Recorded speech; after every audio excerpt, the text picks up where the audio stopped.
Abra comigo a sua Bíblia em Filipenses capítulo 4.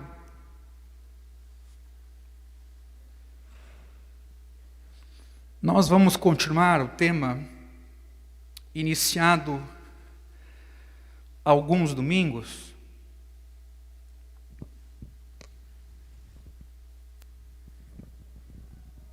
Baseado no capítulo 4 de Filipenses.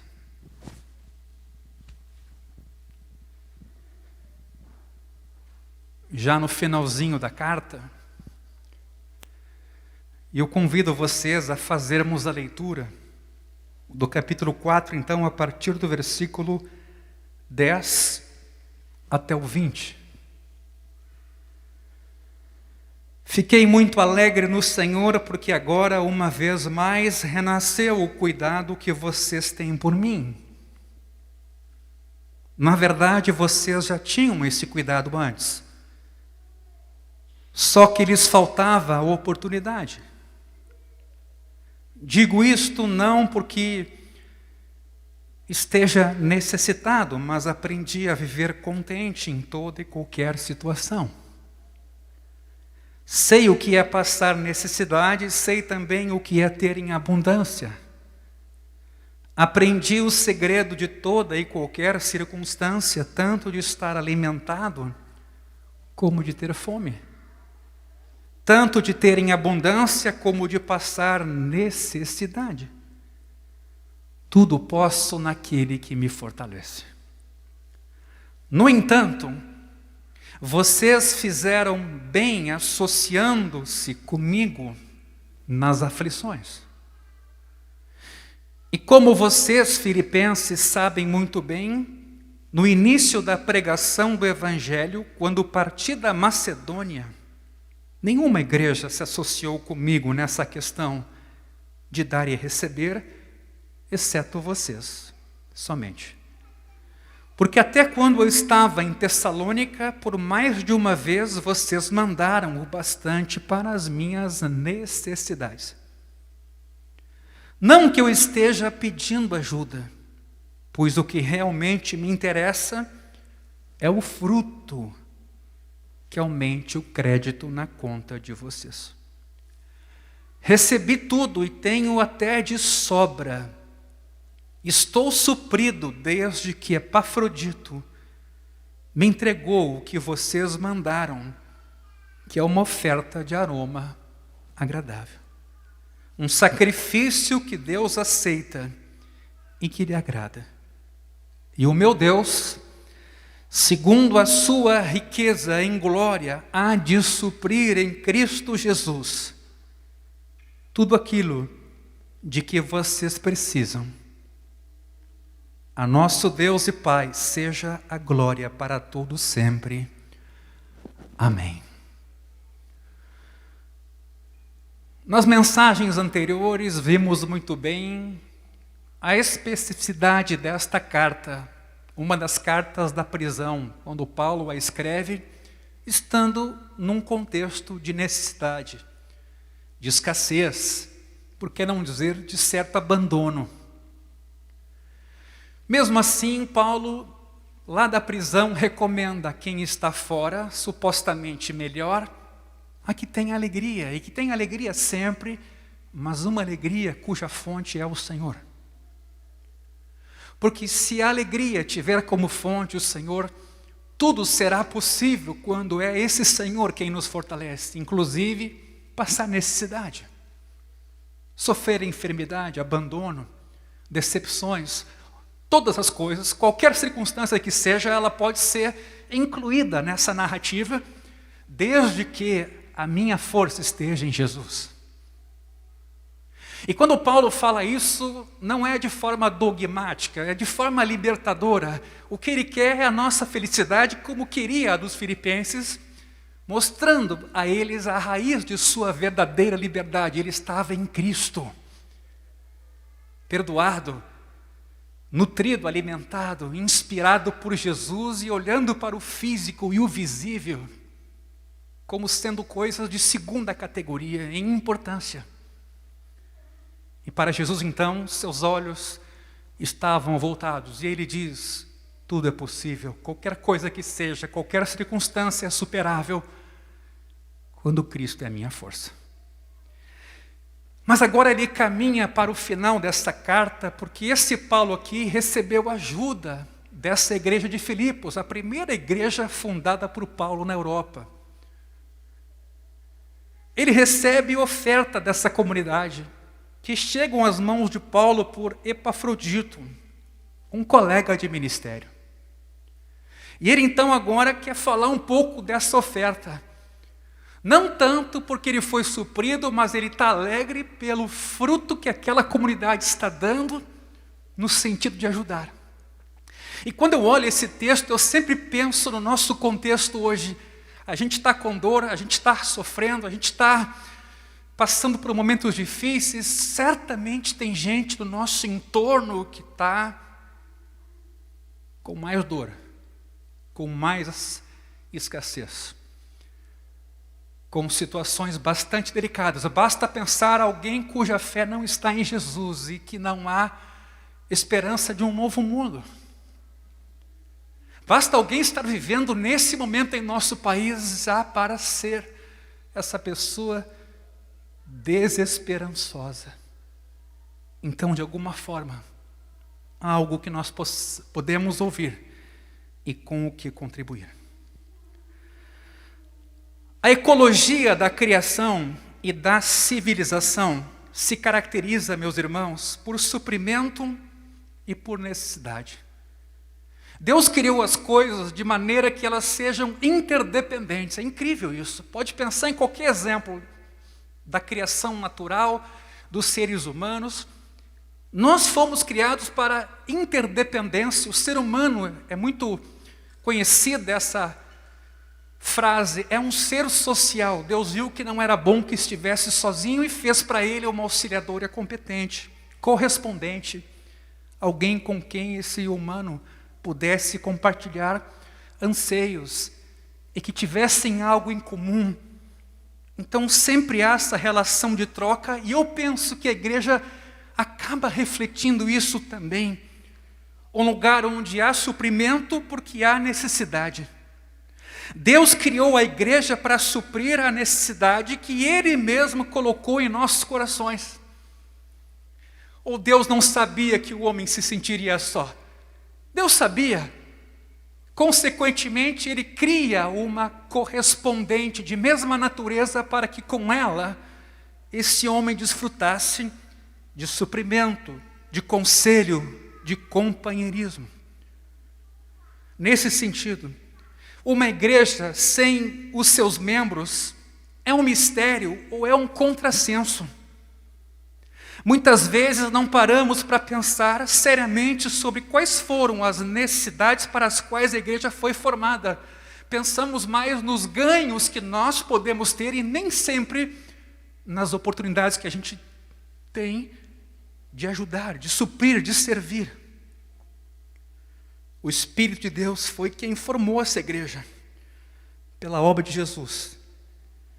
E uma das coisas que nos desafia nessa concepção de igreja é como podemos servir. Eu sempre uso a figura do casamento. Geralmente os noivos vão ao altar pensando em como serão ou como o outro poderá fazer a pessoa que está refletindo feliz. Uma outra maneira de enxergar isso é subir ao altar pensando como eu posso fazer o outro feliz. Para quem e para o que fomos criados? Paulo não deixou de reconhecer esse princípio nem mesmo na igreja dos filipenses. Eles estavam conscientes da natureza da participação na comunhão do corpo de Cristo. Eles se sentiam identificados com a causa de Paulo, a escassez de Paulo, a prisão de Paulo. Eles não fizeram de conta que não viam ou não se importavam com aquilo. Aquilo dizia respeito a eles e não somente a Paulo, porque aquele evangelho que Paulo pregava foi a semente que fez nascer os filipenses enquanto crentes em Jesus. Cada indivíduo tem necessidades que o corpo de Cristo pode suprir. E o próprio corpo é composto desses membros que suprem necessidades da comunidade. somos membros uns dos outros. O corpo é essa figura, essa metáfora que ilustra melhor do que qualquer outra figura essa ecologia que eu chamo aqui de suprimento e de necessidade ou de interdependência.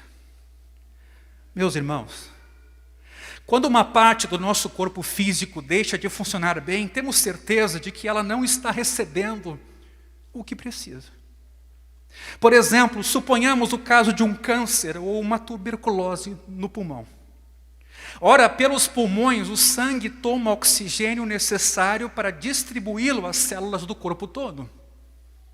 Se os pulmões suprem pouco oxigênio para o corpo, os próprios pulmões vão sentir a falta do oxigênio necessário para que o pulmão funcione bem e também para que o corpo funcione bem. Felizmente, Deus colocou no corpo humano os meios necessários para suprir as carências das partes. Apenas no caso de uma doença, o corpo vai sofrer. Mesmo assim, o corpo pode depender da assistência médica, que na maioria das vezes restabelece a pessoa enfraquecida. Veja essa funcionalidade. De outra forma, morreríamos com a primeira doença contraída, se ela nos atingisse. Vemos que o versículo 14, que acabamos de ler, mostra, por exemplo, a necessidade de Paulo, mas também o suprimento que a igreja de Filipos oferece. Vejam o versículo 14. Vocês fizeram bem, associando-se comigo nas aflições. Veja, é uma indicação de que se associar na dor do outro é um ato bom. Faltaram recursos para Paulo poder viver na prisão, meus irmãos. Porque os presos dependiam dos seus parentes, dos seus amigos, tanto para se alimentar como para roupas e outra coisa qualquer. Por amor, os filipenses compartilharam com Paulo os bens e fundos que podiam sacrificar, bens pessoais, uma vez que ele não tinha condições de suprir sua própria falta. Dessa maneira, os filipenses mostraram que a doutrina do corpo de Cristo era mais do que uma figura teórica ou bonita, estilisticamente falando. O corpo é uma realidade concreta. Tal associação dos filipenses com Paulo, e o sentido é associação enquanto partilha junto ou participar em comum, apresentava o quadro sobre o qual Jesus afirmou que iria persuadir um dia o mundo a respeito da seriedade e honestidade dos discípulos. Quando eles manifestassem amor uns aos outros, eles seriam identificados como seguidores de Jesus. O sinal da genuína conversão dos filipenses foi a sua prontidão em suprir as necessidades de Paulo. Na igreja de Jerusalém, Lucas escreve que não havia nenhum necessitado entre eles, Atos 4:34. Ora, não devemos esquecer que não há outra opção para os cristãos. Eu lembro aqui de 1 João 3,17, se alguém possui recursos deste mundo e vê seu irmão passar necessidade, mas fecha o coração para essa pessoa, como pode permanecer nele o amor de Deus?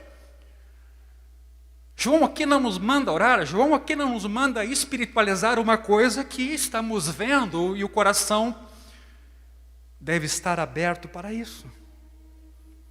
Meus irmãos, uma igreja que se entende corpo de Jesus precisa suprir as necessidades dos seus membros a fim de não cairmos na hipocrisia tão denunciada, tão criticada, tão falada em nosso tempo e às vezes com muita justiça. É complicado reivindicarmos o direito de sermos chamados igreja de Jesus se, por exemplo, não conseguimos colocar em prática essa ecologia do amor, onde a necessidade você supre com o que você tem. Em escala mais ampla, esse texto nos mostra, as igrejas da Macedônia tinham demonstrado a graça de Deus que lhes foi concedida. Porque até para contribuir, Deus nos impulsiona. Amolece o nosso coração, nos faz ver o que não é visível. Veja a importância da igreja local e do convívio comunitário. Eu acabei de ver um irmão hoje aqui, que eu só tinha visto até então pelas redes sociais, e eu me admirei com a altura dele, porque a gente sempre tem os nossos encontros sentados. E eu disse, cara, não imaginei que você era assim. Eu fico imaginando quantas são as coisas que passarão despercebidas se a nossa comunhão se limitasse ao encontro de telas. O encontro de telas. Para onde nós caminhamos como sociedade, como mundo, nessa virtualização das relações que Deus pensou para que elas fossem lugares de suprimento. Sim, as igrejas da Macedônia receberam uma graça de Deus para contribuir, para ajudar. E o texto diz que mesmo em grande tribulação e profunda pobreza, manifestaram abundância de alegria, e a profunda pobreza deles transformou em grande riqueza de generosidade. De cara aqui me vem à mente algumas comunidades carentes, onde o pessoal lá dá um jeito. Comunidades pobres, lugares difíceis na nossa cidade, mas o pessoal se vira. Quase ninguém passa fome, porque o pessoal entende que às vezes do nada consegue tirar o tudo. Essa palavra está em 2 Coríntios 8, 1 e 2. Manifestaram abundância de alegria e a profunda pobreza deles transbordou. Como é possível isso? A profunda pobreza deles transbordou, sobrou, fez sobrar generosidade. Como o amor é um mistério, gente.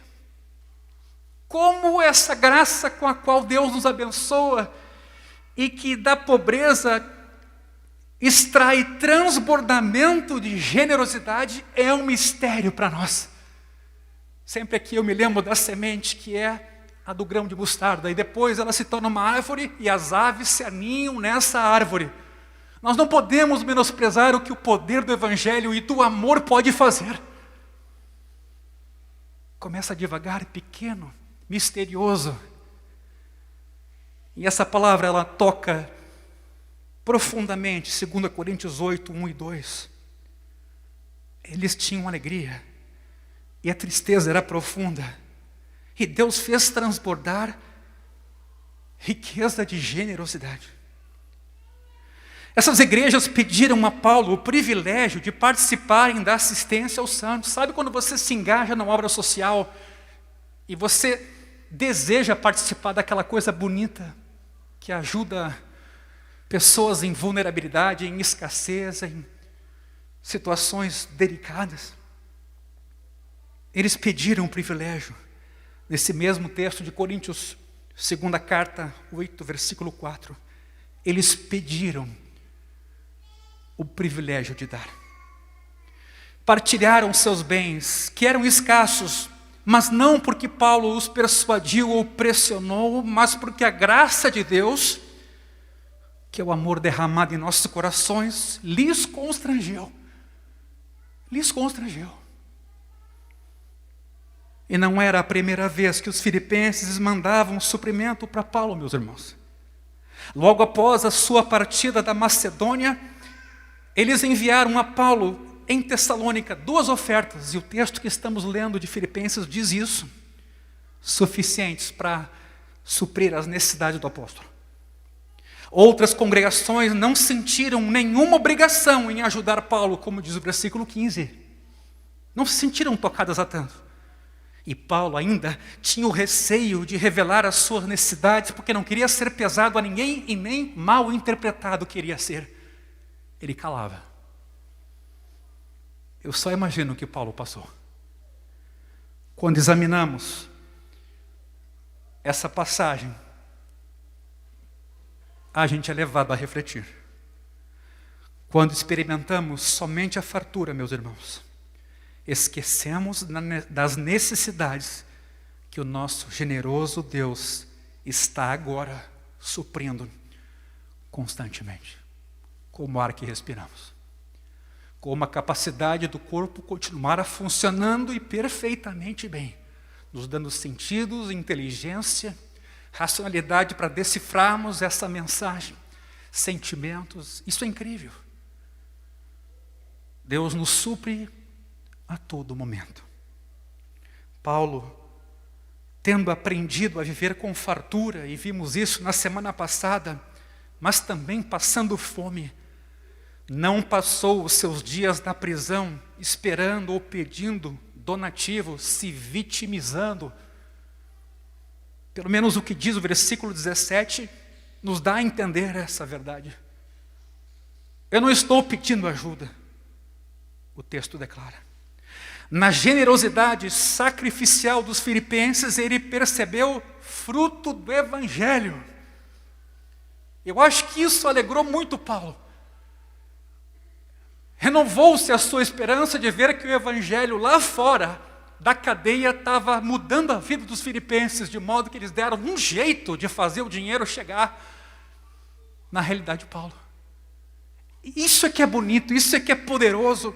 Fruto do Evangelho, era essa alegria de Paulo pela vida dos filipenses. Ele recebeu tudo, o texto diz, teve abundância, ficou suprido, desde que Epafrodito lhe entregou o que os filipenses mandaram, diz o versículo 18.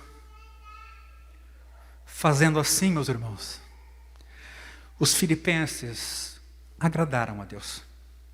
Para isso, Deus idealizou a igreja. Quem supre a necessidade do seu irmão, guarde isso, faz o bem. Versículo 14. Fizeram vocês bem, associando-se comigo nas aflições. Não se associar não é fazer o bem. Quer dizer, a igreja é o corpo de Jesus, a família de Deus. Somos membros uns dos outros. Não é possível não sentir nada a respeito do irmão ou da irmã. Seja por sua ausência, seja por seus desafios, seja por qualquer coisa que for. Não é possível não nos importarmos sendo o povo de Deus. Porque Deus se importou conosco e nos convocou a dividir compaixão com todos. Neste sentido, não apenas faz o bem quem se associa para ajudar, mas também porque a generosidade representa crédito para quem ajuda com alegria e não visando reconhecimento, como diz Mateus capítulo 6, ignora à tua direita o que faz à tua esquerda. Faça por um amor dadivoso. Nossa preocupação, meus irmãos, e aqui é bom pensar, geralmente é nunca passarmos necessidade. Muitas vezes essa é a nossa meta. Então, como o tolo na história de Jesus, preste atenção, nos esforçamos para acumular o suficiente para ter em depósito muitos bens para muitos anos. A gente lê esse texto e diz que é absurdo o que esse cara fez, mas em grande medida essa é a nossa história.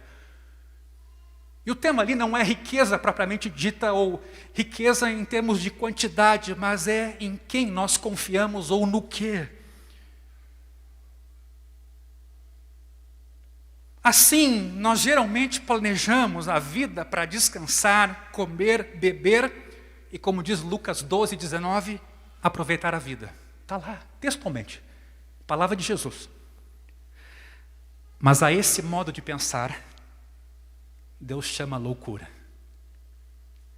Transformai-vos pela renovação da vossa mente para que podeis experimentar a boa, perfeita e agradável vontade de Deus.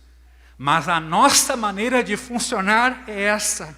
Preciso acumular para poder descansar, usufruir, comer, beber e aproveitar a vida. Jesus chama esta forma de pensar louca. Lucas capítulo 12. O texto diz: louco, esta noite lhe pedirão a sua alma e o que você tem preparado para quem será? Assim é o que ajunta tesouros para si mesmo, não precisa ser dinheiro, mas não é rico para com Deus. Meus irmãos, Que desafio! Devemos ser lembrados constantemente de que quem sustenta, aliás, de que quem entesoura para si é um tolo. Não sou eu que estou dizendo. E quem reparte com o necessitado é um sábio. É claro que você não vai ser negligente de não planejar e calcular a torre e os empreendimentos que você faz. Mas outra coisa é colocar o coração nisso e pensar que a sua vida depende disso. E você acaba sendo preso pelos seus projetos. Eu vou repetir. Quem entesoura para si, segundo esse texto, é um louco. É um tolo. Mas quem reparte com o necessitado é um sábio. É intenção divina que a necessidade dos outros seja suprida pela nossa generosidade, para que assim sejamos ricos para com Deus.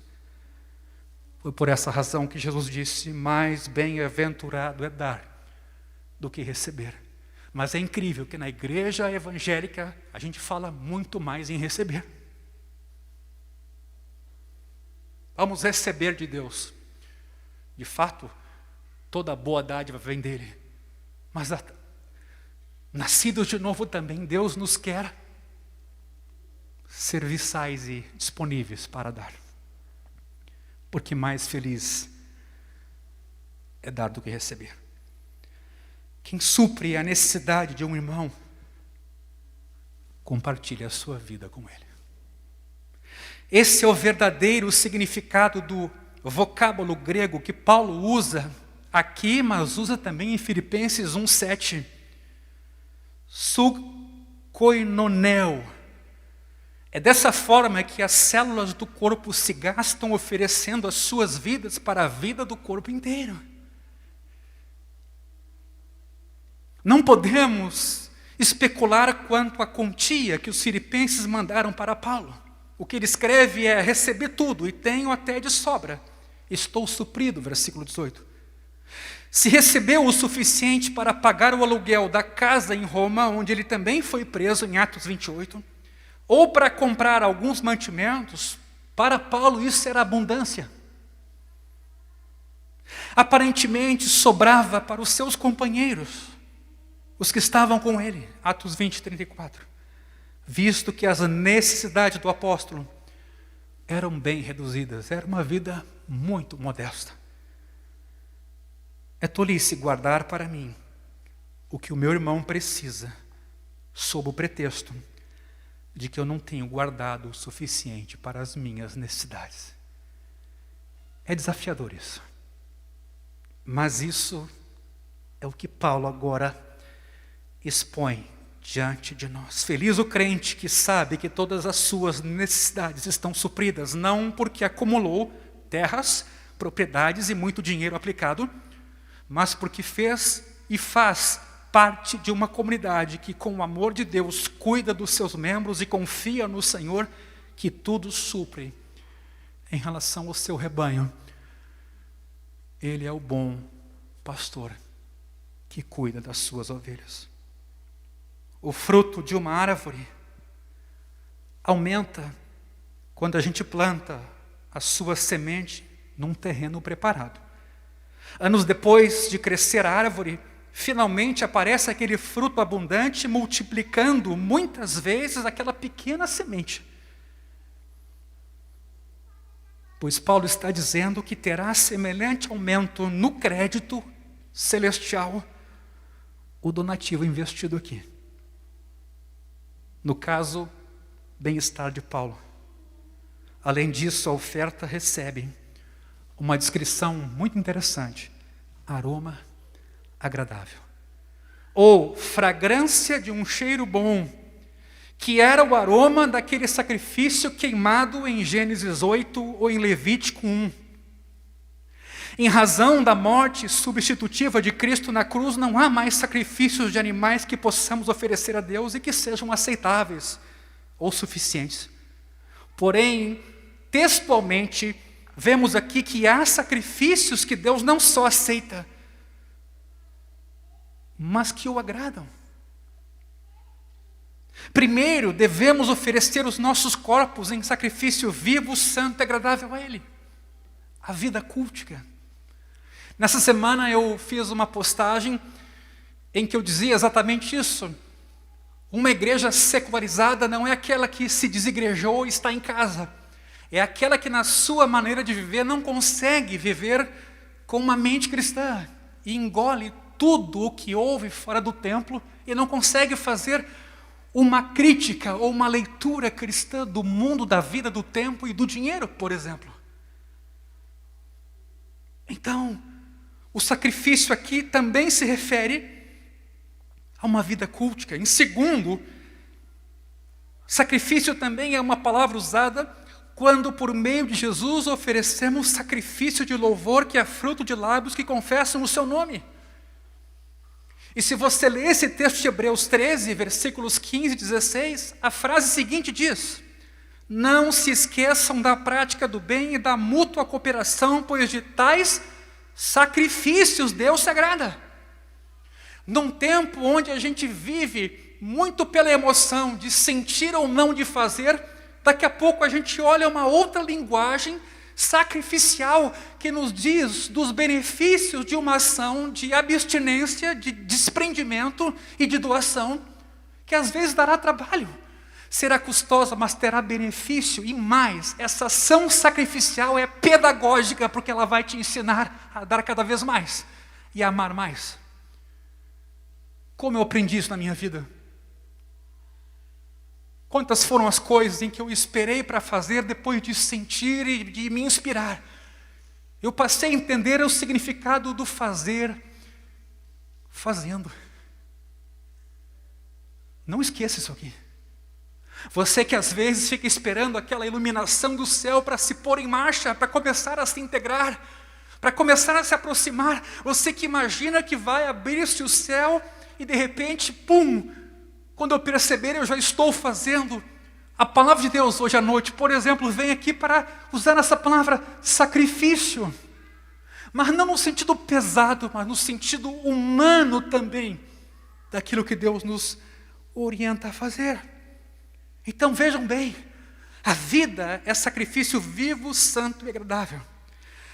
O louvor também é uma expressão sacrificial de quem confessa Jesus. E o versículo 16 de Hebreus 13 diz: não se esqueçam da prática do bem e da mútua cooperação, pois de tais sacrifícios Deus se agrada. Mas terceiro, corpos entregues para servir a Deus e lábios empregados na exaltação do seu nome são sacrifícios legítimos, mas também o é o sacrifício do dinheiro ou das posses para suprir as necessidades de alguém. A gente não pode esquecer isso aqui. Não podemos fazer de conta. E é por isso que quando a gente estuda a Escritura, a gente tem que estudar ela sequencialmente, para não ficar só pensando aquilo que nos interessa, e a gente passa de longe naqueles textos que mexem talvez com o nosso bolso, ou melhor dizendo, com o nosso egoísmo, com o nosso coração. Não, nós enquanto igreja do caminho, nós queremos caminhar com Jesus até as últimas consequências, de verdade. Nós não queremos só ter um discurso, nós queremos amar de fato e de verdade.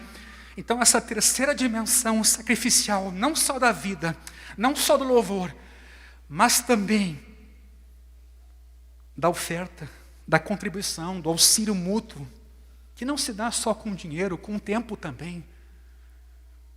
Ele é a dimensão legítima na vida de um cristão. Porque o texto do versículo 18 diz que essa oferta Deus aceita, Ele agrada. Textualmente está lá. Essa oferta Deus aceita, Ele agrada. Compartilhar bens com os necessitados é ao mesmo tempo uma oferta apresentada a Deus. Não há dualismo aqui. Está tudo integrado no reino de Deus. E na vida cristã como um todo, a gente não faz cisões, a gente vive num mundo corpóreo e físico, à luz do Evangelho. E também se preocupa com temas materiais.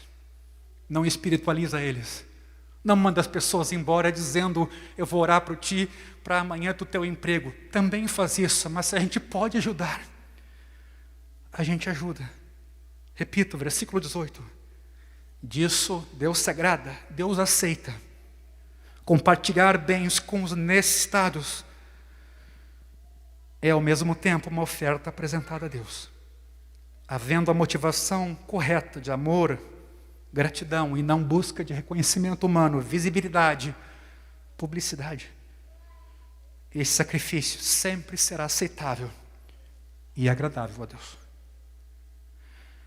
Meus irmãos, enquanto Jesus esteve fisicamente entre os seres humanos, era possível ofertar-lhe dinheiro. Em Lucas 8:3, diz que as mulheres com os seus bens supriam Jesus. Ele recebeu até um bálsamo de nardo puro, em João 12:3. Esses sacrifícios eram aceitáveis ao Senhor, mas logo que ele foi exaltado, concretizou-se a situação que ele havia predito. Os pobres sempre estão com vocês, mas a mim vocês nem sempre terão. Na ausência física de Jesus, temos o privilégio de trazer nossas ofertas ao altar, para também serem redistribuídas a quem precisa. Ofertas de bens, impulsionadas pela graça de Deus e pela compaixão pelos irmãos que têm necessidade, tributam graças a Deus. Veja lá, 2 Coríntios 9:11. Textualmente diz isso. Essas ofertas e ajuda aos necessitados tributam graças a Deus e acrescentam glória ao Senhor. 2 Coríntios 8:19. Sim, Paulo fala muito disso. Somente num sentido muito humano e restrito poderíamos afirmar que Deus necessita de nossas ações de graça e glória, que a Ele sacrificamos. Mas se reconhecemos que tudo que lhe dá prazer, que é aceitável, que é prazeroso, corresponde ao seu desejo, será mais fácil compartilhar os bens que Ele mesmo nos ofertou, porque tudo vem de Deus. Portanto, meus irmãos, para Paulo, as ofertas são importantes. Auxiliar os irmãos é importante. Paulo então aponta, primeiro, para o galardão que os filipenses vão receber. Segundo, para o prazer que o sacrifício suscita a Deus. Terceiro, o benefício recebido pelo carente, suprido com a oferta. Quanto à vida do servo de Deus, num outro lugar, segunda carta aos Coríntios, capítulo 2, versículo 15, essa vida do crente é descrita como bom perfume de Cristo. Meus irmãos, o simples viver, testemunhar e espalhar a fragrância do seu conhecimento é uma oferta contínua no altar de Deus. Assim, a igreja de Filipos, permanecendo em Cristo, resplandece no mundo como um céu escuro, salpicado de luzeiros, e preserva a palavra da vida. Tempos difíceis os nossos. Uma vez que Cristo nos amou e se entregou a si mesmo por nós como oferta de sacrifício a Deus em aroma suave, Efésios 5 diz, dependemos dele para perdão e justiça. Em Cristo isto é possível. Somente a oferta desse sacrifício único serve para expiar o pecado e remover a nossa culpa. O que nos resta sacrificar? O Novo Testamento deixa muito claro que, motivados pela gratidão, devemos oferecer a Deus nossos corpos, nosso louvor, nossos bens, nossas vidas. Com tudo isso, Deus se agrada. E aqui eu finalizo. Os sacrifícios que os cristãos tributam a Deus indicam a sua filiação divina, aquela que eles reivindicam. Mas Deus também corresponde às ofertas dos seus filhos, suprindo cada uma de nossas necessidades. Como vemos no versículo 19, veja, Ele, sendo pai de Paulo e dos filipenses, tem um compromisso com os seus. A frase, segundo a sua riqueza em glória, amplia a nossa visão para percebermos a infinita grandeza da despensa ou do banco de Deus.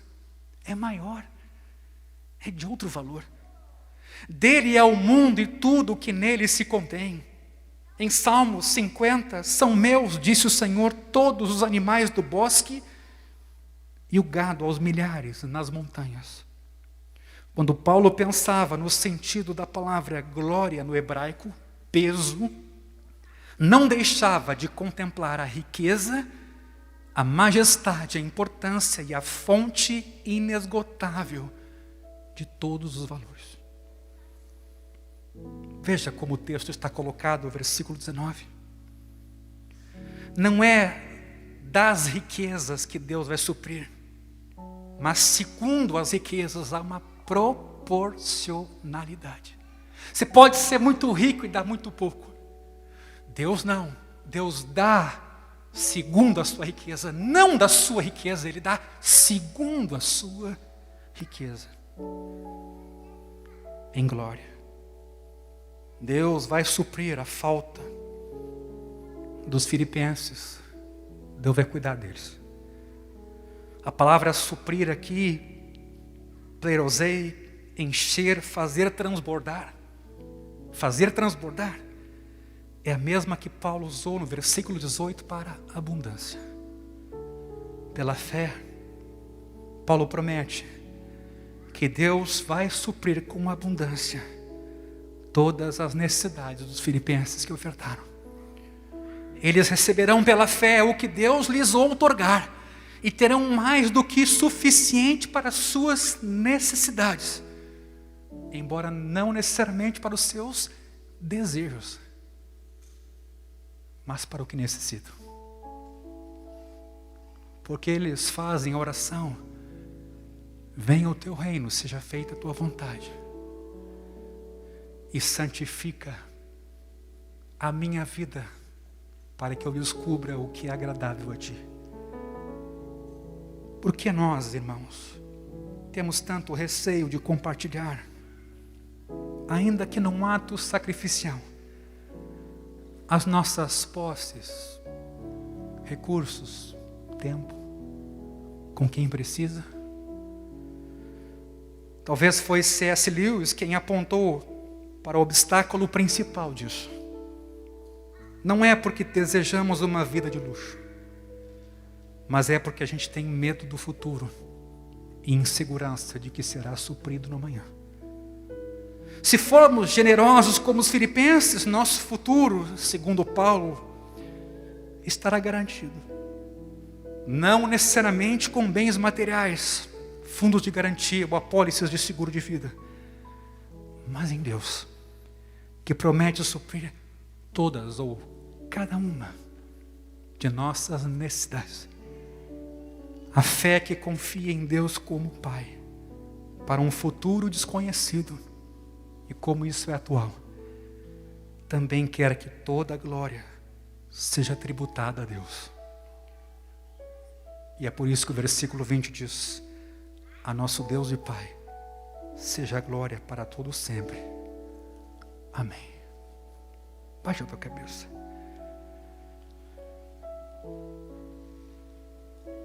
Pai, diante da tua presença, da tua palavra e à luz do teu Espírito, sonda os nossos corações, examina-nos.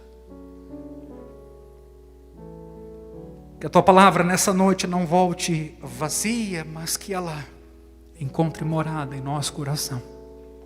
Acolhimento manso, acolhimento reflexivo, acolhimento autocrítico, acolhimento desejoso de experimentar, confiar em Deus. Confiar em Deus e confiar em Deus para tudo, inclusive para o futuro.